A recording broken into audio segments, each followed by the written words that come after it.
વર્ષના પરસેવા પાડ્યા પછી આજે દાહોદ જિલ્લો છે માત્ર ગુજરાત નહીં પરંતુ ભારતના નકશાની અંદર સ્થાપિત કરવામાં આવ્યો છે અને એનું જો કોઈને શ્રેય જતો હોય પહેલા તો એ આપણા યશસ્વી વડાપ્રધાન નરેન્દ્રભાઈને જાય છે કે જેણે આ વિકાસનો પાયો નાખ્યો અને એ પછી એ વિકાસને આગળ વધારવાની અંદર આપણા લોકપ્રિય મુખ્યમંત્રી ભૂપેન્દ્રભાઈ એ કામ કરી રહ્યા છે. કદાચ યુવા પેઢીને વાતો વધારે સાંભળી હશે એટલે દ્રષ્ટિમાન નહીં થતો, પરંતુ આપણે સૌને કહું છું કે આવનારા દશકાની અંદર મને યાદ રાખજો, આપણે આ સિંહગઢની ધરતી ઉપર ભેગા થયા છીએ. એક દશકાની અંદર દાહોદ છે સુરતની હરીફાઈ કરતું થઈ ગયું છે. એના માટે ભૌગોલિક કારણો પણ છે. એક તરફ મધ્યપ્રદેશ છે, બીજી તરફ રાજસ્થાન છે, આપણું ગુજરાત છે. અહીંયા ખૂબ મોટી સંખ્યામાં માનવ બળ છે, મહેનતુ પ્રજા છે, શાંતિપ્રિય પ્રજા છે.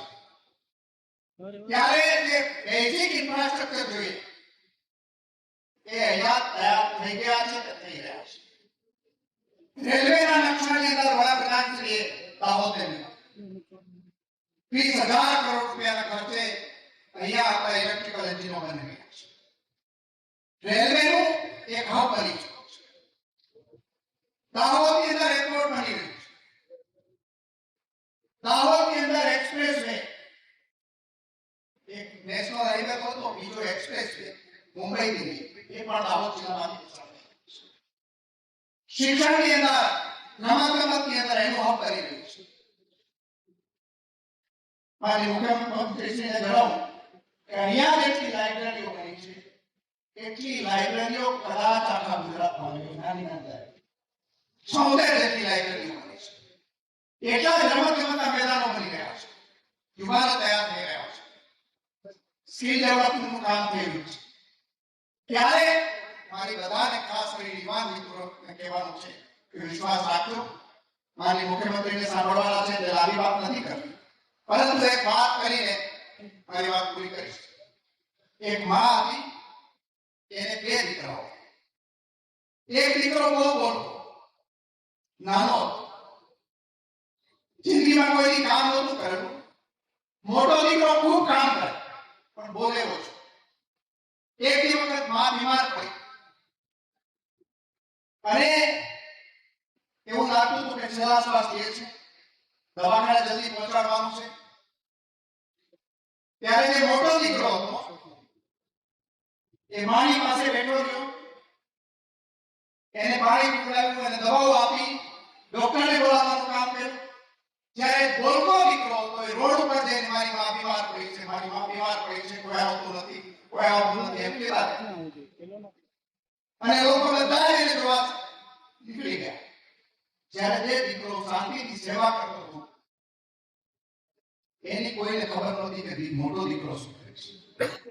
પરંતુ જ્યારે માં સાજી થઈ અને પૂછ્યું કે તમારો નામ આજુબાજુમાં ગયા, ત્યારે પડોશીએ કીધું કે તમારો નાનો દીકરો તો બહુ અપસેટ થઈ ગયો હતો, બહુ રડારડી કરતો હતો કે મારી માં બીમાર પડી છે, મારી માં બીમાર પડી છે.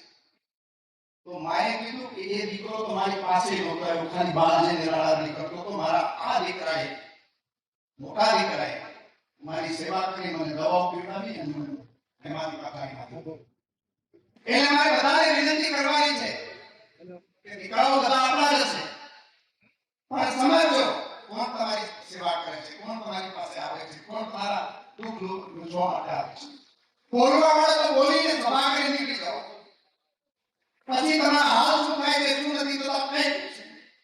પરંતુ અહીંયા બેઠા છે માનનીય મુખ્યમંત્રીશ્રીની આગેવાનીમાં, તમારા કોઈ પણ દુઃખની અંદર 24 કલાક સાથે રહેશે અને એમાં કઈ પણ કદાચ રહેવાની નહીં. ત્યારે કોઈની વખતમાં આવ્યા વગર માનનીય મુખ્યમંત્રીશ્રીના નેતૃત્વમાં અને માનનીય વડાપ્રધાન શ્રી નરેન્દ્રભાઈના નેતૃત્વમાં દેશ અને આપણું રાજ્ય જે આગળ વધે છે એમાં વિશ્વાસ રાખજો અને વિશ્વાસ રાખશો તો જે રીતે આજે દાહોદ પરિવર્તનને પંથે જાય છે અને આવતા વર્ષની અંદર આ ક્ષેત્રનું એક ધબકતી ઇકોનોમી બનવા જઈ રહી છે એમાં આપ સૌ આહુતિ આપજો એવી વિનંતી સાથે ફરીથી આપ સૌ વતી હું માનનીય મુખ્યમંત્રીશ્રીનો આભાર માની મારી વાત પૂરી કરું છું. ભારત માતા